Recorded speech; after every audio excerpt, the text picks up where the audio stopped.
rồi, sao không mang gà mà giờ đi cho mẹ. Này cũng là ngày vui của con rồi, mẹ làm thế thì sao được? Không ở đây được thì đi về, thế thôi, đi về đi. Không. Đây. Bọn em đấy nhá. Nhá, làm nhá. Thế là hôm nay là trẻ trẻ. Vâng, em cảm ơn. Đây. Xuống đi. Đây này, xuống này. Xuống đây. Đây. Thích ạ. Bùng. Bùng này. Bùng này.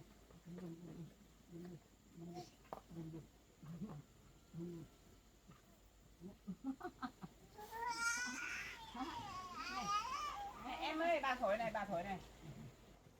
Ui, thổi to này thôi con ạ. Được lắm, xíu là với.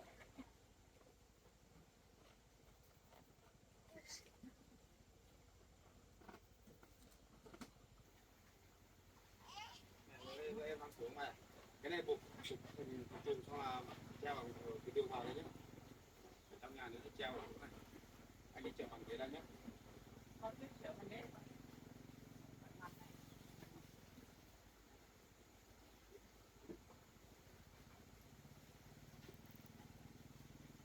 Ở đây có người hộ không? Có mẹ. Con vừa gọi chỗ anh Hằng kia, anh Hằng bảo là có thời gian, thế là anh Hằng đi hộ con. Thêm 1-2 chị nữa là được.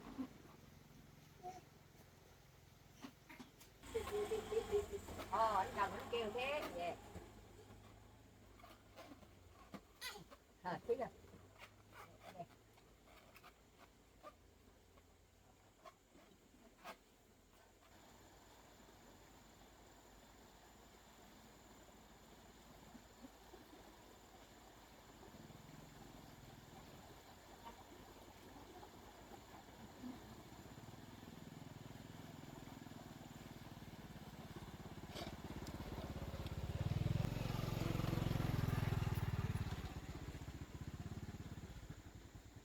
Cho nó báo này đó.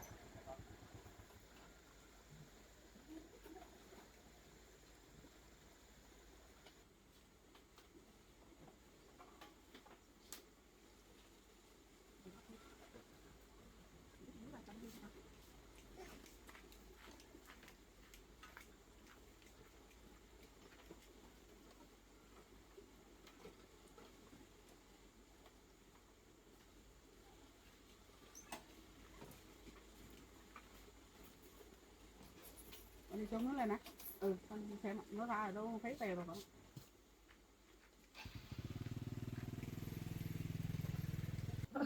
Anh lấy nước rửa mặt.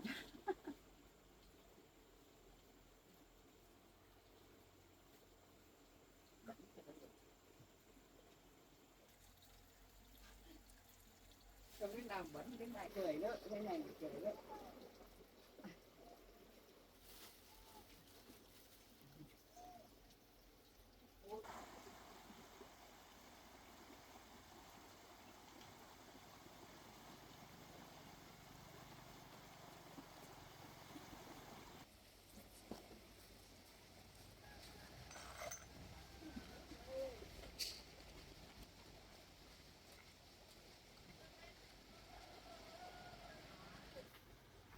Nó về rồi con ạ.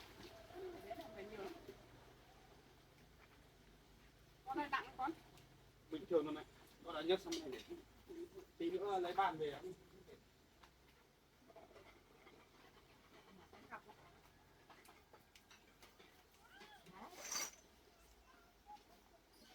Đây, em rửa bát đũa nhá. Đây có chén, có cà phê. Sẽ nhé. Anh đi lấy nốt. Đây, với anh Hằng đi chở nốt cái bàn kia về đó. Em có cái đồ chụp bát.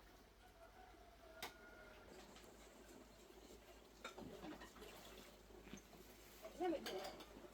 Không rửa bát to này đâu.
sao con khóc thế hả?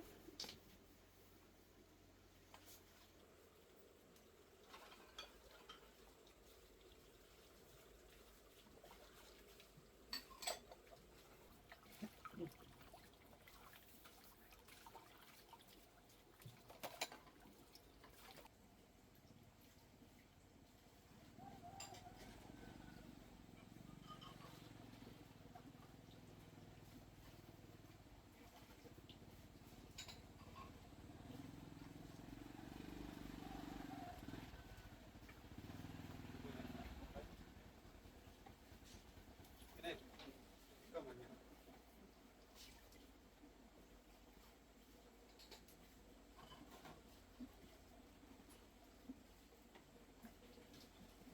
Đường vào hơi khó.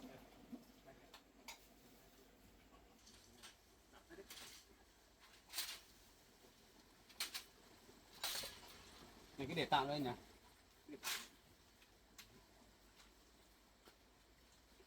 Này nặng. Đổ xe nhá. Cú đổ xe. Mày hộ. Đây này nó mềm.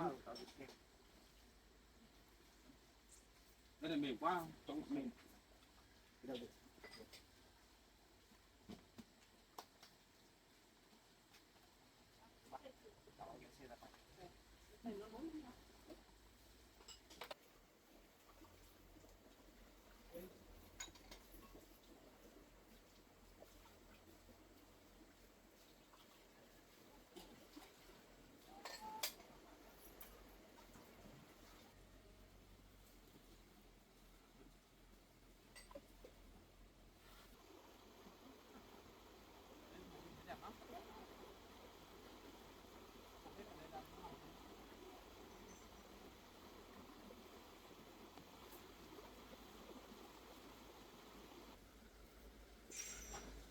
Em nhá. Em nha. Lấy được gà là còn lợn. Đây đẹp chưa?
Chưa được lấy cái khăn giải bàn này mẹ. Hay gì? Khăn giải bàn chưa lấy về con? Chưa, tí đi lấy sau. Tí lấy sau cũng được. Bây giờ đằng nào cũng khách chưa về mình lấy sau cũng được.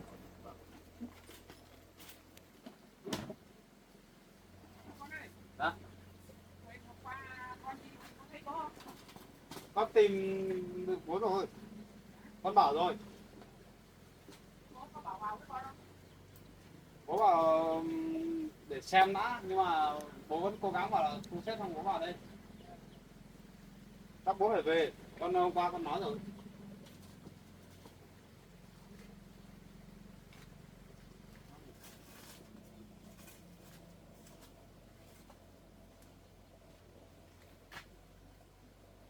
Chỗ này chắc chỉ được 4 mâm thôi mày nhỉ? Cái đấy là Hẹp quá. 4 mâm đâu. Có phần ngồi trên nhà con ạ. Trên nhà ngồi 2 mâm. Nhà cần tí nữa ngồi cả nhà bếp.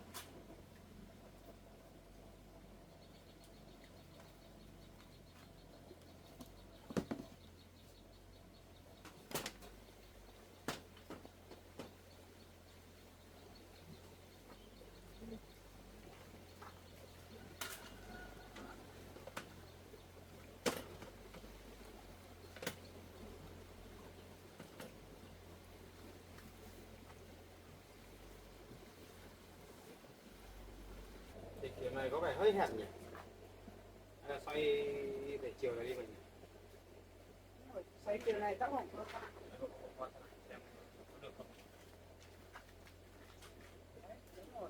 cái này mình ngồi hai mâm mình ngồi liền không? Mình ngồi thoải mái hơn.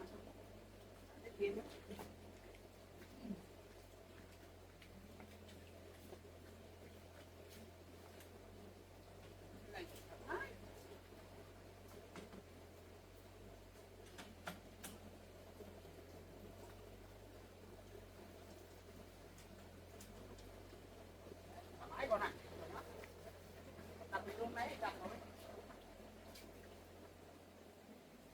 Các mẹ con lau tí nữa con đi lấy giải bàn đi ăn giải bàn cho mâm cỗ cưới cơ. Đấy còn thiếu cái đồ cái phong treo đấy để trang trí nữa.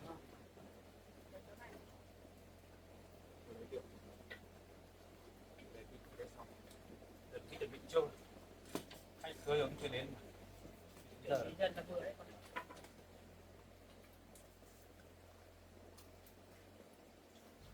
biết sao không con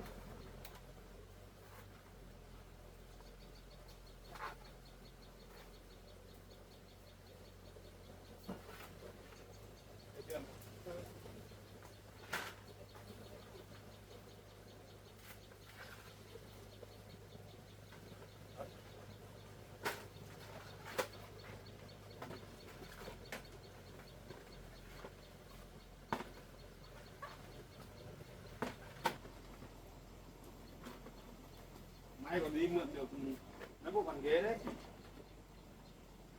trong này đồ cũng có nhiều đồ quá có mấy đồ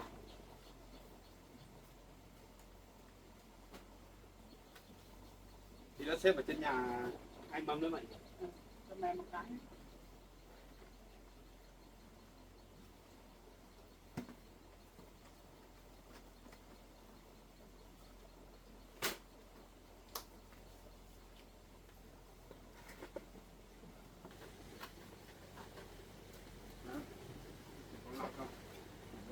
đi vào trong nghỉ Thấy con lâu nhất. để xem cái nồi có sôi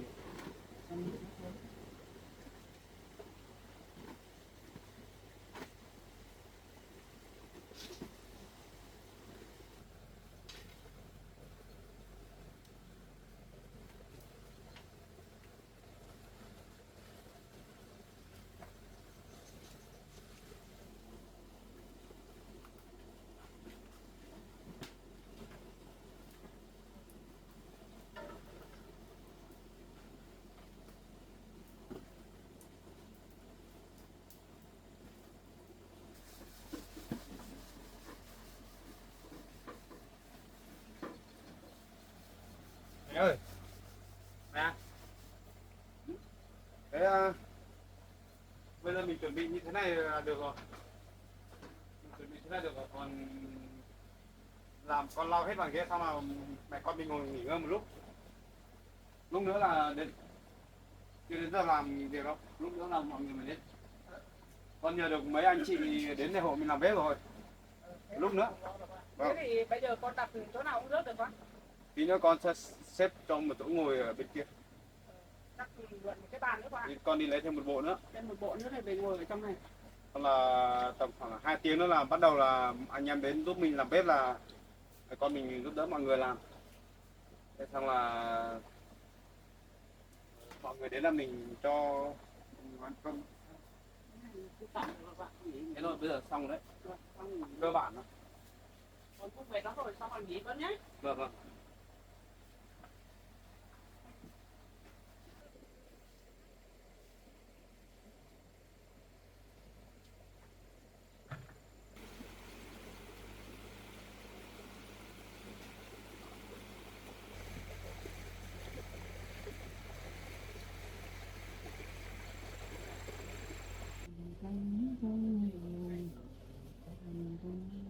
em tổ chức đám cưới ấy là em cũng nhờ anh đến giúp em thứ nhất là hộ em chút công việc đám cưới. Thứ hai là cũng nhờ anh luôn là cái chỗ về cô Tam mình ở chỗ này ấy, thế là cũng có gọi là cứ ở đây với em ở đây đấy, ví dụ như là để phòng có trường hợp nào mà ví dụ có ai đến khách đám cưới của em hay là thế nào cái kia đấy là nhờ anh giúp, em phải cẩn thận chỗ này đấy. Và em suy nghĩ được thế là cũng tốt đấy. Bởi vì em thì cũng không muốn làm thế đâu À. đấy, bây giờ em phải cẩn thận một chút, em còn nhờ cả anh Hằng nữa cũng về hộ việc cho em mà, hoặc là cũng giống như anh ấy là 2-3 anh em ở đây hộ em, vừa làm giúp em là vừa đảm nhiệm cái nhiệm vụ bảo vệ an ninh ở đây, sợ nhất là có người về quậy phá đâu. Rồi, vấn đề Vâng, này chắc không phải suy nghĩ nhiều đâu em ạ. Với cả chút nữa là chắc đồng chí Hằng cũng đến đây mà đúng không? Anh thấy anh chạy về bảo về nhà có chút việc chắc sắp đến rồi. Bây giờ là cũng giờ này là tầm vừa giờ làm cơm này, tầm khoảng 2-3 tiếng nữa là khách đến hết. Thôi thế cứ công tác làm việc thôi. Vâng. Không có gì đâu. Bây giờ cũng chẳng có gì đâu, bây giờ chỉ mỗi làm thức ăn thôi, xong là lên mâm xong là mọi người đến ăn cơm là được rồi. Anh ngồi nữa nhé, em đi vào bếp đi.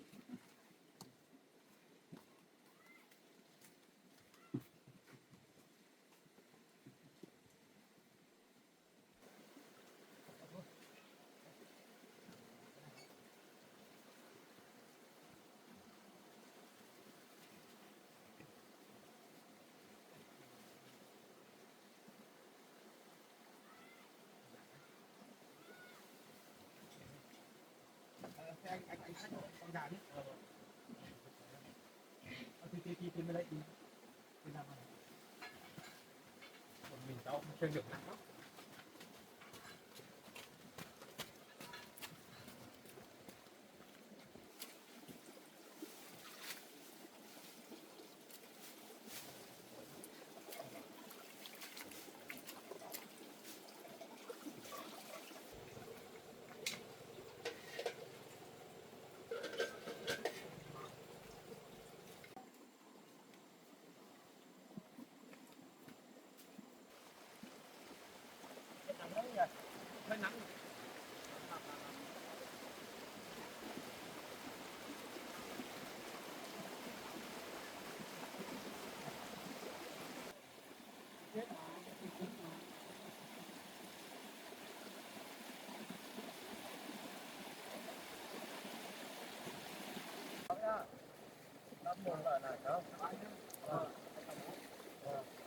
Ủa mới lên.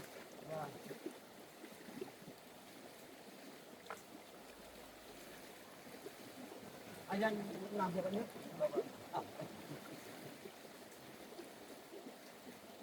Đây, chào bà. Rồi, chào ông tham gia nhé. Ông mang nhiều đồ thế không? Và có con gái Nó mang cái gì đấy? mang áo dân tộc. Này, áo dân tộc. Vâng. Nhá, bà nhá, chào bà nhá. Vâng, vâng, ông nhé, chào ông nhé. Vâng. Chào bà nhá. Cái này là cái gì Đó là cái này là đuổi đầu ấy. đầu á? Vâng. Cái mũ hả ông hay cái gì? Đây, trước. Mẹ ơi, cái này là con gặp ở đâu đấy rồi, trước con thấy đâu ấy, họ hay ra là cái bộ rất là Cả áo đấy con nhỉ? Ông ơi, ông ra bàn uống nước ông ơi. Vâng. Ra bàn uống nước. Con này cả cái này nó còn cầm để con này. mang lên nhà nhá. Mang lên nhà con. Mời ông nhé. Vâng. Thế ông đi bộ xuống hả ông? Và ông đi bộ xuống. Ông biết là gọi điện cho con lên đón. Vâng. Ông uống nước không? Vâng. Nước ông bà. Đường mệt đấy ông ạ.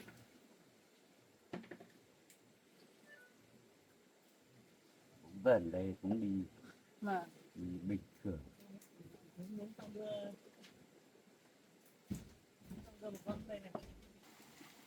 Các cháu về hộ con trai của bác ở đây vất vả. Các cháu ạ. Không vất vả đâu. Hộ nhau là đúng rồi. Bác thì ở xa lâu lâu bác không được lên chơi với con. Kiểu lấy về không được chơi ngay đó.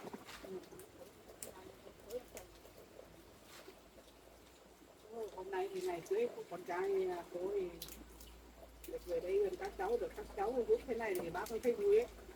Đi đâu thì có bạn có bè có anh em giúp thế này thì mới yên tâm được các cháu ạ. Nên tự nhớ cái gì giúp nhau thì không có gì đâu. Nói bảo con sống ở đây con cũng phải Trước đám cưới là mọi người cũng họp vào giúp nhau. xa cháu. Được nhanh chưa?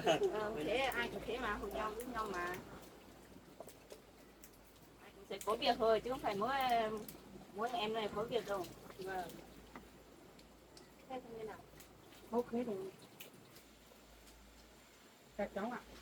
Hôm nay là cô con mong má đi đến ngày cưới của hai đứa chúng nó. Chúng nó cũng vất vả lắm. Mong mái mới được. Lúc thì cái này, lúc thì cái nọ. Bây giờ đến ngày cưới là cô cũng thấy mừng lắm. Hai em cũng vất vả đấy. Và bao nhiêu sóng gió các cháu ạ, đến đấy được nhau. Bà ơi, hôm nay bà phải vui đấy nhé bà nhá. Hôm nay là với cháu trai ấy. Cháu trai là phải vui đấy, bà phải vui đấy. Bà không được buồn nữa đấy.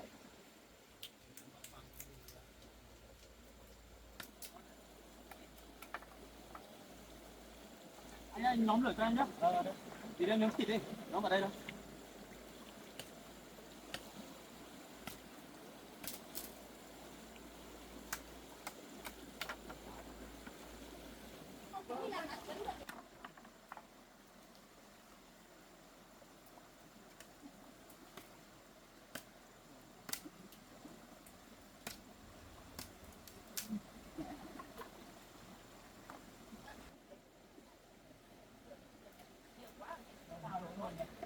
Cái làm nùng cho nó từ ngày tuổi cho đến giá giá đổ cái này ra có đấy.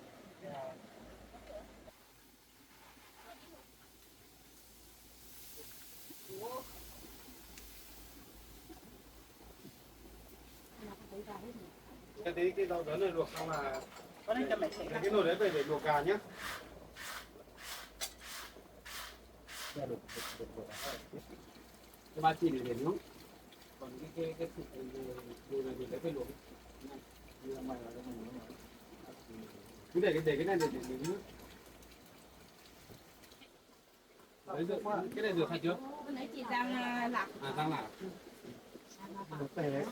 Tè.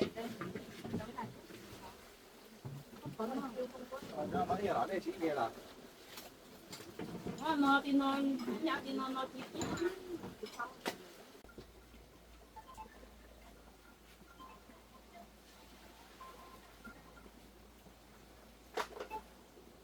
Alo. Có việc cần giải quyết à? Rồi, thế đợi tôi tí. Bảo ơi, bây giờ anh có một chút việc ấy, anh chạy lên giải quyết công việc một tí rồi tí nữa anh quay lại nhé. Có việc cần giải quyết à? Đúng không? Anh đi đi. Anh chạy lên giải quyết một tí. Vâng. cháu đi tí, cháu lại xuống hết cháu nhé. Vâng. Rồi mọi người cứ làm việc nhé. Vâng.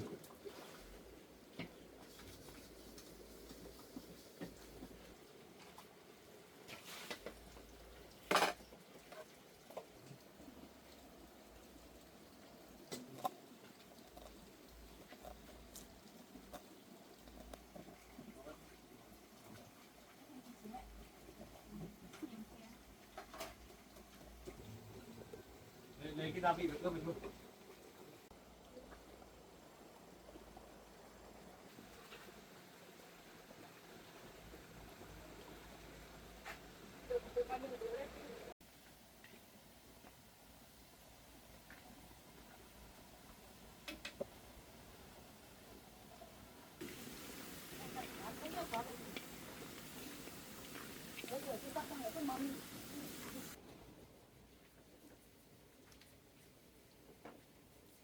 lấy cái nồi bé kia luộc. Chắc đã.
Con này cắt đấy được không? Không lấy được, ngồi xuống đấy. Đâu đây cái cho bé bé đâu hết rồi. Ngồi xuống đấy đi. Em hai cái đây ở đây ghế này ngồi.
Các bạn ơi, đây làm 4 tiếng nữa.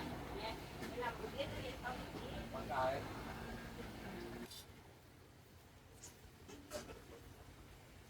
Đang làm món này à? Các bạn chỉ qua chị tiêm rồi nhé. Gà này chín rồi nhỉ? Thịt nướng chín rồi nhỉ? Đấy, chú rửa phát nhá. Đó xong là để khô xong là tí nữa thái thịt nướng.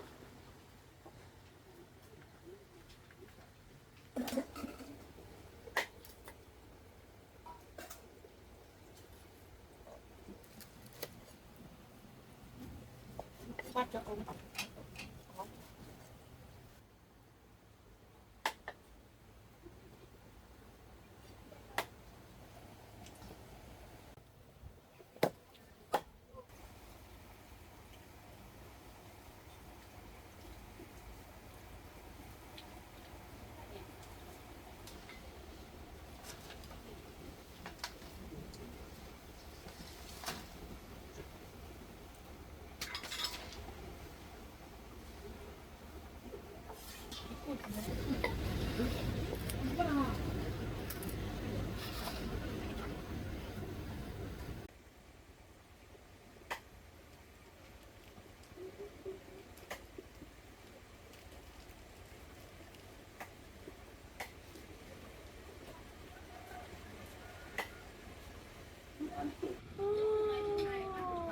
Hôm nay ăn thịt ngày cưới của bố mẹ ngon thật đấy nha. Ngoan quá. Ngoan quá cơ. Đây này con ơi. Ăn thịt nè, ăn thịt nè. Đấy. Và tổ chức đám cưới ai cũng vui đấy cháu à. Vâng, Bà cũng vui lắm. vâng, vâng. Cháu cũng vui lắm bà. Vâng. Nào, cái bé của bà ăn nào. Đấy. Hôm nay cháu ngoan bà. Vâng, nên cháu khóc. Hôm nay ngày vui của bố mẹ nha. Bé cũng ngon lắm. Thằng bé cũng chịu ăn bạc. Chơi với bà nội thôi nha. Chơi với bà nội ăn thịt thôi.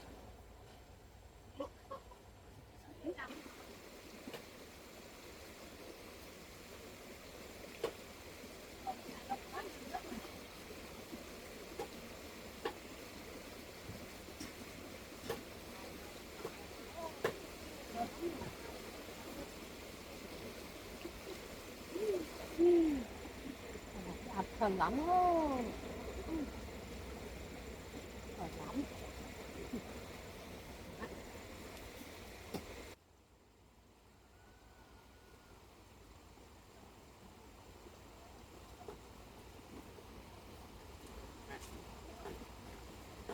Mẹ đến à? Cho vào nhà đi.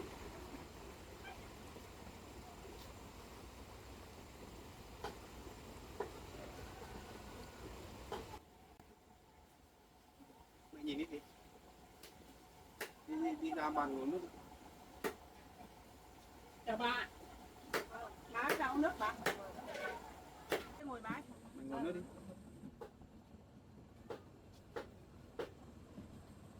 Bà lại về đến đây à? Vâng. Mẹ rót nước cho mẹ con uống nước. Con đi vào bếp đi. Con đi hộ bếp. Bái uống nước bà. Vâng.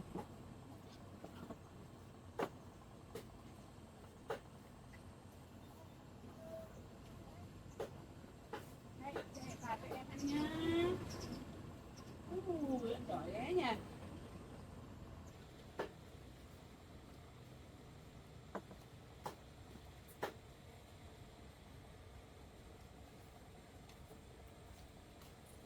Được chơi không ạ? Mẹ đi chơi không có gì đâu này. Biết không đi làm cưới thì mình. Mày không ăn đâu. Mẹ về thôi. Không phải xuống đây để tham dự đám cưới của vợ chồng con à? Sao lại không ăn cơm? Thế có cưới rồi sao không mang gà mà? Giờ đi cho mẹ, cho bác. Thì hôm vừa rồi cái chuyện mẹ nói đấy có như phải như thế đâu. Có tôi tù đó. Con đi hỏi bố rồi, con làm gì có chuyện mất tiền ở đâu. Một thiết Mẹ hay gì, không thể tự- trả đâu. Mẹ tự đi lấy đi giấu ấy, bố không được cướp tiền đâu. Trả 20.000 cho tôi. Đây bây giờ này. bố ngồi đây là con hỏi luôn. Đấy, lỡ gà đi cho tôi. Bây giờ mẹ phải đòi tiền á? Vâng. Thế cưới rồi á, không trả tiền tù đó. Rồi cái gì nhiều thế? Bà hôm nọ có làm cái tiền kia khác giấu đi chỗ nào thôi. Ông không biết cái gì? Các con về đến nhà hỏi bố rồi. Mẹ ơi, hôm nay là ngày vui của vợ chồng con nhé. Đừng có mà nhiễu Mẹ nữa. thông cảm cho con, có gì thì để vợ chồng con tổ chức đám cưới xong đã. Không được đâu. Bây giờ mẹ đến đây mẹ nói thế thì nếu mà khách khứa của con đến, bạn bè con đến thì xấu mặt lắm à. Không được đâu. Thôi mẹ tí nữa mẹ cứ ở lại ăn cơm với gia đình con đi, ăn cơm xong về. Tôi không có thời gian ăn cơm đâu. Không thể giúp ăn cơm đâu, thì tôi không về đấy. Tôi không ăn đâu, bạn vào bếp đi. Ôi mẹ, Một con có vào chuyện bếp hết gì đi. thì để sau ông nói. Nay cũng là ngày vui của con rồi, mẹ làm thế sao được. Thôi mẹ cứ ngồi đây chờ đi, cơm canh cũng sắp chín hết rồi. Một lúc nữa là khách của con cũng đến rồi đấy. Thế mẹ ngồi đây chờ cho ăn cơm xong về. Tôi không ăn cơm đâu. Các con vào nhà hết đi. Tôi đề nghị đã. Đi xin tế một tí xem là về hay là ăn cơm ở đây cũng được. Thế mẹ ngồi đây nhá. Tôi vào bếp đi.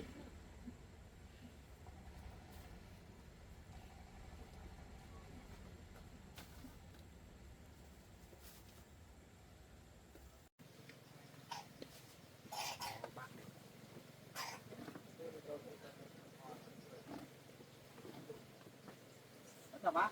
Vâng, chào các cháu nhá. Chúc Chào mừng bác nhá. đám cưới của các cháu nhá. Vâng, Cảm ơn Vâng, bác. bác vào ngồi nước ạ. Vâng.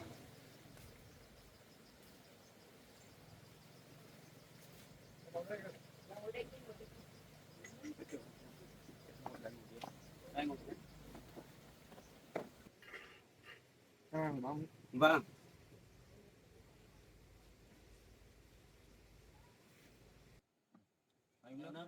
Bông nước nhé. Vâng, đó đi.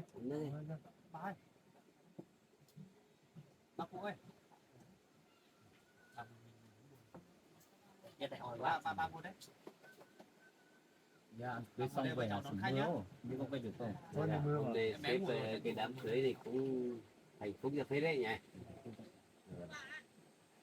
Chúc mừng cho hai vợ chồng.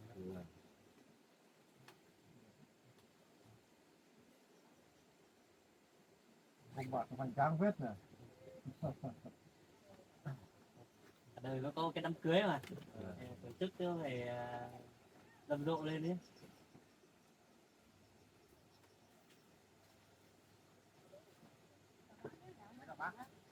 Được khách mới đến nhỉ. Bác vào nhà ngồi nước. Còn đây mới có một cái lễ cưới đúng mừng cho đôi bạn trẻ hạnh phúc. Mà nếu nước thì ơi. Đây bà ngồi đấy uống nước. Cô ngồi đây nhé.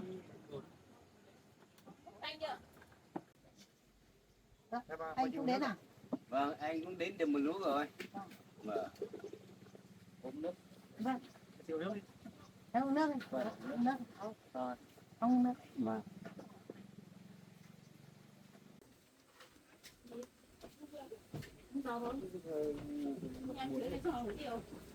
Tao đéo thích đâu. Không. Tao với nhau tao tất cả lò vẫn Rồi cứ bảo mình đến thế thì Tao bảo mày cái chiêu tao kéo bọn nó ra mày không đi. Bạn mày lại cái đấy thì người đấy làm trong một ông kem không không thì những cái nó bỏ nhiều việc bây giờ đấy bây giờ chưa người ta biết đôi vợ chồng hết rồi em mất con thì chỉ mất anh bảo luôn chưa bởi vì mày nhát quá rồi trước kia tao bảo mày rồi chiêu tao kéo nó ra mày không đi. xong rồi Ông ơi, hết thế này đâu. Giờ hết cái này ăn ở đây làm sao mà đá kéo. Ôi, hết cơ hội luôn rồi đấy.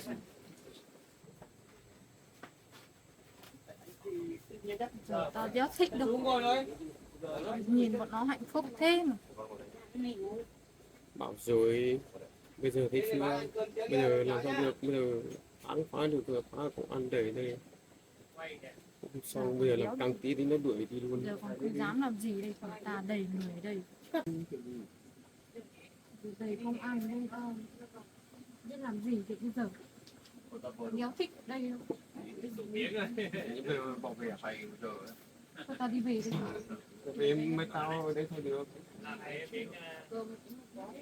Tao mày ở đây để tao đi về. Ông nhà máy thảo cho quá à? Tao đéo thích ở đây đâu, tao thấy bọn nó hạnh phúc đâu, không chịu được. Vậy tao đi về nhé. về tao ở đây Mày ở đây cũng được mày. Con mày ở đây, mày ở đây trong con mày đi. Tao đi về đây. về nhau đi nhỉ. Phần mày đây nhá. Cái vui cho phết nhỉ.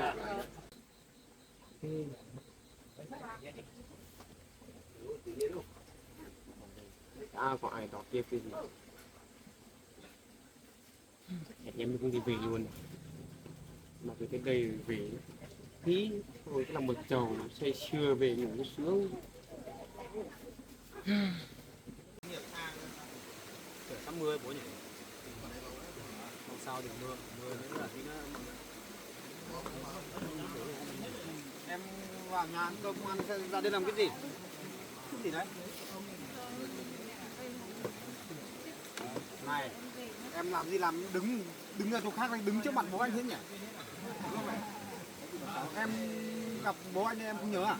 Không nhận ra nữa à? Sao lại quay vào chỗ bố anh thế nhỉ? Làm sao?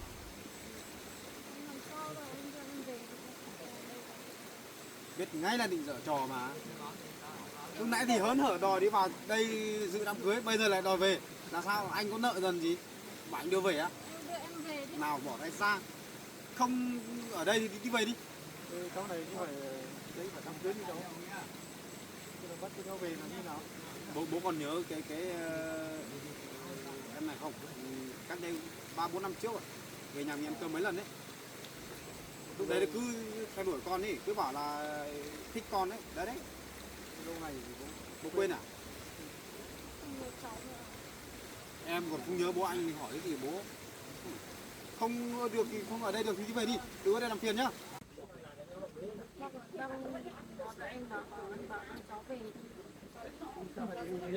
Bảo cái đấy được. Nên nó đi làm Bác đám cũng cưới. biết nhà cháu Đám cưới mà. của bảo mà. Nó là bảo bắt bảo về. Vâng, giờ anh đưa cháu về một tí thôi, rồi anh lại quay lại anh được. Đi đám cưới được cháu cũng về thôi. Nghe thấy chưa? Không ở đây được thì về, cảm thấy nó khó chịu quá thì về nhá. Sao vậy? Anh bảo nhá, em để ý kỹ nhá, ở trong nhà này em nhìn thấy ai chưa? Em không nhìn thấy à? Mà em định gây chuyện ở đây. Không ở đây được thì đi về, thế thôi, đi về đi. Không, anh đưa em về cơ. Thế có cần anh để gọi hai anh công an kia ra đây làm việc không? Cái tên gì nhỉ? Thế thì đi về đi. Con biết là cháu đừng làm tiền nó không ăn. Cháu về Không ăn cơm được thì đi về đi, đi về đi. Đừng có đây làm phiền. Tí nữa khách khứa của anh đến thì thấy có mặt. Đưa em về đi. ra khách đông thế này cháu Đi về đừng có đây nói nhiều. Anh không có phải là người yêu hay gì đâu mà đưa em về. Không có dính dáng gì nhau đâu. Đi về đi. Đã bảo về rồi, quay lại làm gì, đi về đi. Đứa này vướng đấy nhỉ. Đi về đi. Đừng để anh mất vui nhá. Hôm nay ngày vui của anh ấy, đừng có mà ra đây mà giật trò. Cái chửi em ấy nhở? Ai chửi? Đi về đi. Nói nhỏ nhẹ không nghe. Cháu ơi, hôm nay là ngày cưới của con trai bác ấy. cháu bảo không yêu thương gì đâu mà. Nếu mà cháu ở chơi cùng gia đình bác được thì cháu ở, không cháu không ở được thì cháu về đi cháu ạ. Thế thôi, người lịch sự nó phải như thế. Chứ không phải là đến để gây chuyện đâu. Cháu về đi. Đi về đi. Không ăn cơm được thì cứ về, không ai tiếp đâu. Đi về đi. Cháu ngoan ngoãn cháu về đi. Không ảnh hưởng đến không khó ra. Anh nhớ lại trong nhà anh đang có công an nhá, không phải là em thích làm gì làm nhá, đi về đi. Lại làm gì nữa đây? Ảo. Nó bắt em này nhá. Cháu ơi, Đang Em mặt vừa cháu vừa nhá. nhá. cháu làm quá đáng rồi nhân dân nhá. Con đi về không? Về đi về. Không về lại gọi công an giờ đây. Cái này cũng là liều thật đấy. Anh ơi, cái việc gì đấy? Đây này. Cái đứa kia nó chạy về thôi cháu ạ. Em này này. Đi thôi cháu ạ. Nó chạy về rồi. Rồi, anh cứ vào nhà đi. Khi nào cần em khắc gọi anh. Rồi. Cứ bác ơi. Bác nhá. Đây bác ơi, bác ngồi nước. Và ông nước bác là cháu đi. Ông người mấy sự. Đó rồi bác. Cảm ơn bác vào nhà. Vào nước nhá. Chào bác nhé. Cháu như nước. Đây là bác lớn tuổi. Chăm rồi em. Trước cháu, trước con có. Giờ bác mấy chuyện đi. Mời hai bác đi chơi. Tốt quá con ạ. Bác nhiệt tình bây giờ.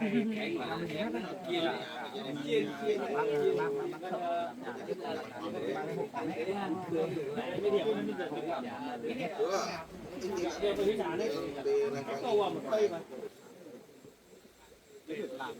Anh con bé cái đi về rồi. Con bé này chắc anh không có gì đâu anh ạ. Vừa có cái em con bữa là hay lại đến đây bảo đến chung vui cùng gia đình nhưng mà có phải đâu, đến đây để nói chuyện đấy. Đi đâu rồi? Vừa anh trước vừa đến đây cái là nó gặp nó sợ gì. Có gì thì nhớ gọi anh. Mai còn các anh đấy. Tao đâu cũng là đi về. Có gì em gọi anh nhé. Anh đi vào mai phải có công an đấy. Không bé nó không biết sợ đâu. Bà ơi, bà gọi ba lên nhà bà. Cho bà lên nhà. Ba. Không cho bà ngồi đấy. Ba đi ngồi rồi. Cái đấy cả. Cái này mấy cưa đi ngả đấy cho xé. Anh thôi em đưa bà lên trên nhà ăn cơm. Ba lên thành to nhà này. Bác lên nhà cơm. Bác ơi. Cả hai bác nữa. À bố ơi, bố cũng lên nhà ngồi ăn cơm đi. Ngồi với hai bác này đi. Bác lên nhà ngồi. Đi về. Đây lên trên cơm đi. Bác lên trên cơm đi. Ngồi dưới này nhá. Đừng có mà gây chuyện như con bé kia nhá. Gây chuyện như con bé kia là bố cũng lên nhà ngồi ăn cơm luôn nhé. Bố cứ lên nhà đi. Cứ đi về. Con với vợ con với mẹ lên cơm. Có rồi đấy, em được rồi. Cùng người rồi. Ở trên đó này. Bố cứ lên chơi lên khách của con đấy. Rồi ở trên cho bố khách.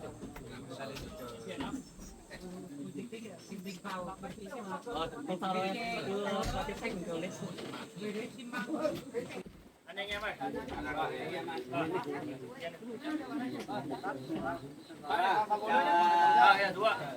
Chào ông nội nhá. Bà lấy con trẻ đấy nha. Vẫn còn xuân đấy. Hôm nay rất là may mắn. Nho đủ của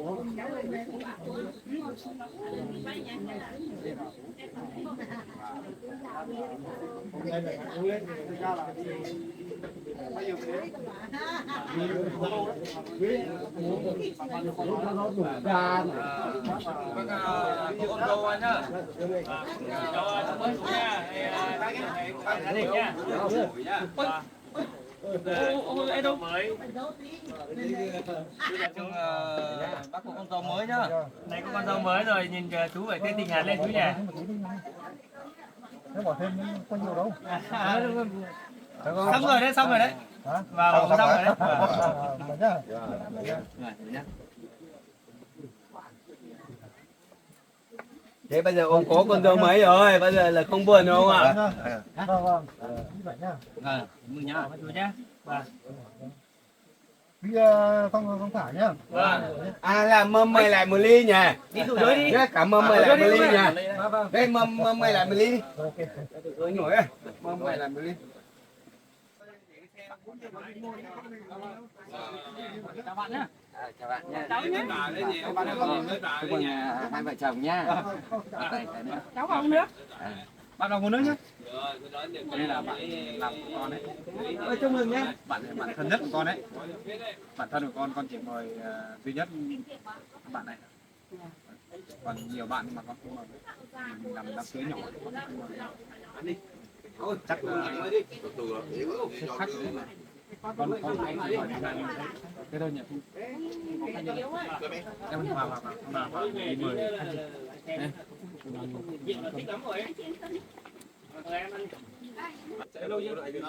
anh em mời nhỉ. Cảm ơn anh mình đúng rồi đấy. Chào anh chị nhá, chào các bạn nhá. Hết xong là cô dâu chú rể mời cái hàng lưu vậy. Cháu xin phép mời một ly rượu. Anh lưu triệu không ạ? Đấy. Xong là Cô dâu chú rể mời. Để mời.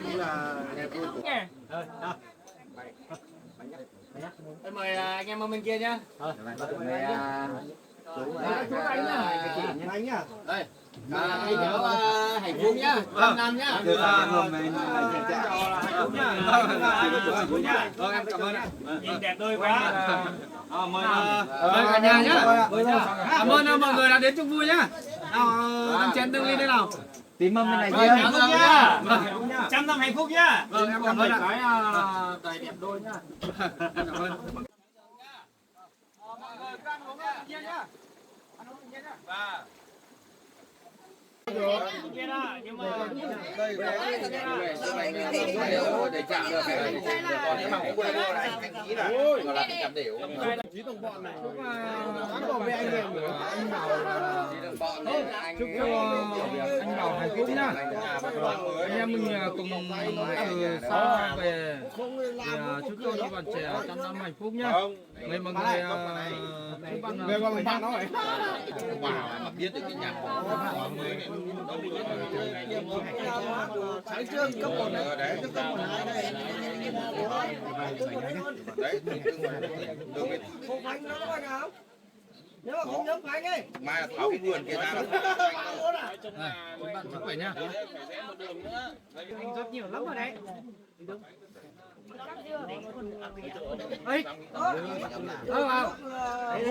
Chú chưa hết. Đâu, và anh hết đấy. Sau nhà nó này. Cái chân gì chén Ai? Chén bé này, không phải thế. Rồi. Ai cho đổi cái ly này, cái chén tôi này. Đúng đấy đó. mình nhờ giao lưu chén nhá.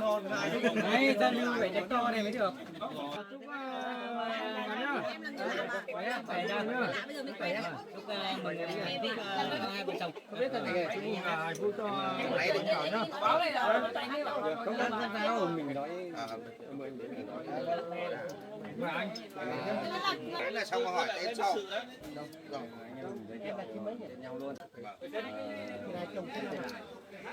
rồi tự nhiên nhá. Anh Hằng ơi, Anh em ơi.